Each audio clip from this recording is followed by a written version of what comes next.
No, but anyway, I have an amazing interview coming up with Buddy Jewell. He's the nicest man.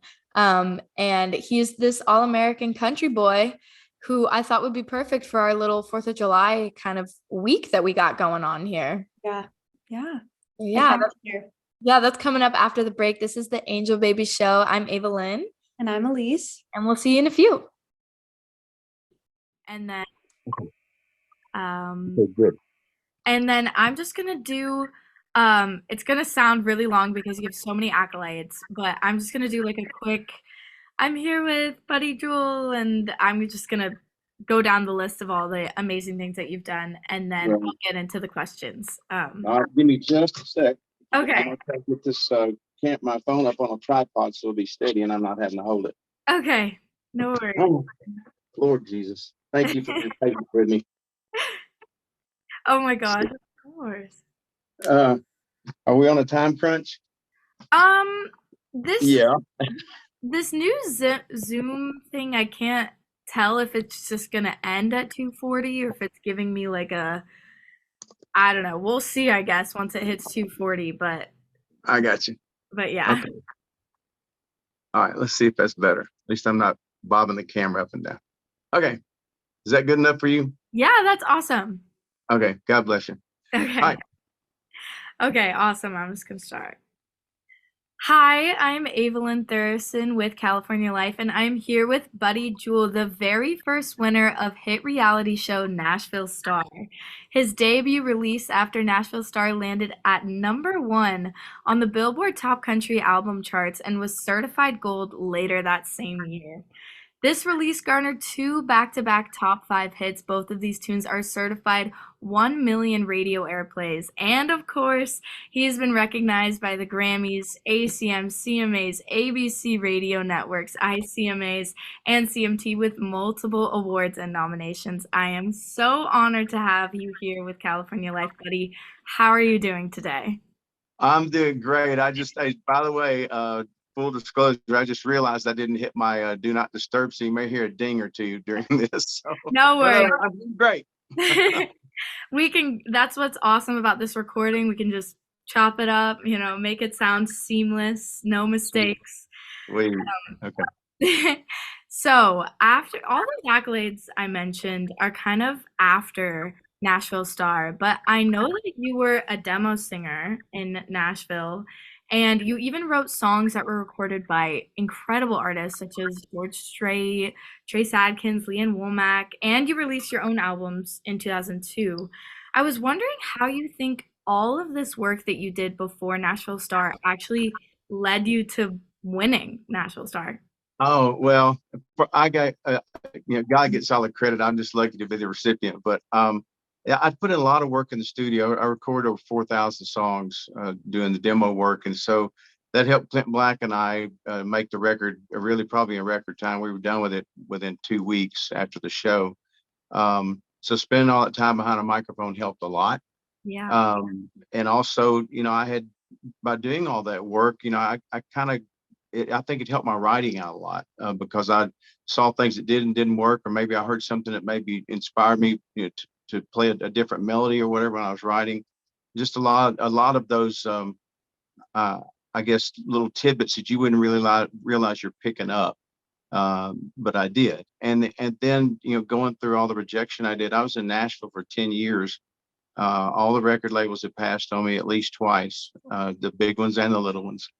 And so I got used to being told no, which is a good thing in the music business, especially if you're trying to get into it. But a lot of that really helped me prepare for what was coming down the road. So I've been very blessed. That's amazing. And I know actually your season you won against Miranda Lambert, right? Who's a really big name in country music. Did you guys ever cross paths on that show, or was it just? Yeah. Well, I never met Miranda until the television show. They brought us all into a big studio there in around Hendersonville. And that's when we all kind of met each other for a photo shoot. And Winona came in to talk to us, which was a big thrill. Oh my and then the next time I saw any of them, we were moved into the big house over Music Row where we were sequestered. It was like Big Brother meets Survivor meets American Idol. And so we were all sequestered in this big house together. But I recorded a duet with Miranda on my first album, and I'm waiting for her to call me back to do one of hers. Oh. But um, anyway, I tell people all the time, I say, she came in third. I think I might have tried too hard. No, oh my gosh. Well, you both have had amazing careers, and you've also had a really long career in the music game, and it's changed, like probably the most in the last just 10, 15 years. How have you adjusted to this kind of new world that we're all seeing? Yeah, well, I kind of was right on the edge of digital as far as, everything kind of getting away from CDs and winding up on, audio players and your phones and stuff like that.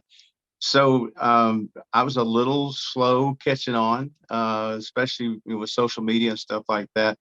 But it's a necessary, I won't call it evil, but it's a necessary step. You either got to adjust or get run over. And so I chose to adjust. Yeah, it's really incredible that you adjusted though, even though it might have felt slow to you, you were doing the most and just kind of getting back on that train. But I know that your super big hit song, Sweet Southern Comfort, was just re-released with the Bellamy brothers, Marty Raybon, Clint Black. What are some fun things that you can tell us about just this kind of re-release and like, rebirth of a really, really big hit song for you? Well, it's crazy. It doesn't seem like it's been 20 years since the television show and since those first two big hits came out. Um, but the most fun, Clint was on the television show. Clint was our mentor, and whoever won the show, Clint was going to produce their album. That was part of I guess, the stick or whatever. But he turned to be Clint's a great guy. For anybody out there wondering, love him to death. He's been a great friend of mine for 20 years now. And he put in a lot of hard work to make that record, the big record that it was, the whole CD album, whatever you want to call it, project, I guess. But I've had a lot of fun getting to just getting these guys on the project. And when we decided to do this re-release, I knew I wanted Clint on it if he would do it because he helped make it a hit the first time around. And Right. he was nice enough to say, yeah, I'll sing on it.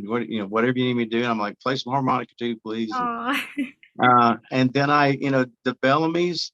Oh my gosh, I was in, I think, junior high school when I heard Let Your Love Flow, and they were just coming out back in the '70s. Yeah, I'm quite a bit older than a lot of folks, but anyway, just getting to work with guys like that. I got to open for them in North Carolina last year and got to spend a little time with them after the show. And just such a likable couple of guys. In fact, I kept trying to get off their bus. I thought I was overstaying my welcome, and they kept trying keeping me on the bus. So, but to get them to buy into this and do it with me is a big deal. And then Marty Raybon Marty's just one of the nicest guys and greatest singers. All these guys are great singers. But I've been able to interact with Marty, here and there, doing stuff together on shows or whatever, and just so tickled to have all these great voices on it with me. It's a dream come true for me. I never thought anything like this would happen. Oh, that's such a sweet, oh my gosh, that's such a sweet statement. That's what's so great about music. It's this big collaboration. And, sometimes when it's put into a reality show like Nashville Star, it's like a competition and first, second place, when in reality, it's just this big win for a lot of people just being able to perform and sing. And this was just an amazing, representation of like a song just being reborn and just back to its amazing original self in this cool way. So I just want to congratulate you about that. Thank you. And then I was actually reading, so you're from Arkansas, correct? Yeah. That is so fun. I was actually reading the Encyclopedia of Arkansas, and it looked like you were inducted to the Entertainers Hall of Fame there. And I found this fun fact that you couldn't read music in the beginning, and you developed a little system of dots and slashes and arrows. Well, you did your homework. That's great. I was doing my homework, but I just found that so interesting. I was wondering if you could speak a little about that, and if you still can't read music, how that's like I still can't read music. No, I tell you what was a big breakthrough for me, Ava, is I'd walked into a studio one day and there was a guy, a great singer. His name was John Wesley Riles. He sang on tons of country records, harmonies and stuff that people just don't realize it's him. But he had been in the studio prior to me coming in, and he left his lyric sheet there. And I picked his lyric sheet up and I was looking at it, and I could see where he did little, dots and colons and things like that, and tried to figure out. And I kind of figured out what he was doing, and Mm. I developed my own, I guess, shorthand. So if I needed to, if one syllable, I broke the words down to syllables. If a syllable was going to be longer, hold that note longer, I would underline that syllable in the word. And I did little arrows or little stair steps. If the song's supposed to go da da da da da, I would do little steps down. Huh. Gosh, just out in the margins, I would write, how many beats before I came back in, and it's just crazy something I just developed over the years doing it, and it made me really proficient and fast at it. One year, I think it was 1996, I recorded 663 songs that year. Oh And my and goodness. I was able to do that because of the little Roy Clark big note songbook thing I was Oh doing. my goodness.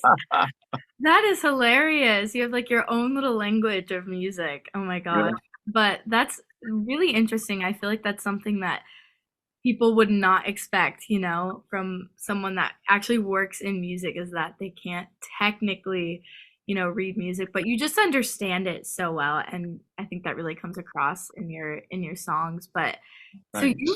so in total, you said the number in the beginning, but I want to reiterate it. How many songs have you recorded? As demo was, I quit counting at 4,000. So Oh it's my goodness. probably closer to 5,000, I would assume. But I don't know. I just quit counting at 4,000. That is incredible. Oh my gosh. Well, you've done so many great things in the past. What are some things that we can all kind of look forward to, or maybe that you're looking forward to for the future of your kind of music career? Oh, wow. I've got so many avenues ahead of me right now. In fact, this coming Friday, I'm meeting with Clint and the Bellamy's to try and shoot some B-roll for hopefully a new video, a new concept video for Sweet Southern Comfort 2.0, I'm calling it. And my tour's going great. We've got tons of cities in the U.S. as well as a bunch of stuff in Europe and Scandinavia. This coming, I guess, starting in June, all the way up through October. I'm in places like Germany, Denmark, Austria, Sweden. Where else? The Faroe Islands. I've never been there. That's going to be interesting. Spain. I'm going to Spain and Ireland. Oh my Are gosh, some of the places we're going to. that's amazing. So Yeah. many fun things to look forward to. And I know it's your birthday, right? April 2nd. Yeah. Yeah. Happy early birthday. Well, thank you. I appreciate that. Happy early birthday. But you've always been America's fan favorite since Nashville Star, and now you're one of California Life's favorites. All right. I want to thank you so much for taking time to talk to us about your new re-release of Sweet Southern Comfort and just your music career in general. We really appreciate it here at California Life. Hey, thanks for having me on. I really do appreciate you. Awesome. Thank you. All righty.